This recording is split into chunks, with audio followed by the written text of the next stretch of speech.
Mga kaibigan, sabi ng Pag-asa, maaari daw pumalo sa 50 degrees Celsius ang heat index o init factor sa katawan sa ilang bahagi ng bansa ngayong panahon na po ng tag-init. Natatandaan natin, yan po ay inanunsyo ng Pag-asa na nagpasimula na nung araw po ng Miyerkules.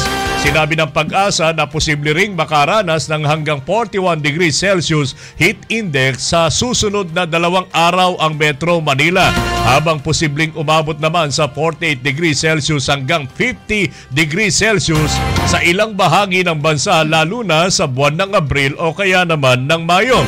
Noong Miyerkules ay naideklara na ng Pag-asa ang panahon ng tag-init at tag-inip nang kumawala na ang hanging amihan sa bansa. Dahil tag-init na at wala na yung amihan, ay hindi na rin mararanasan ang easterlies o ang pag-ulan na dulot ng pagsasalubong ng mainit at malamig na hangin.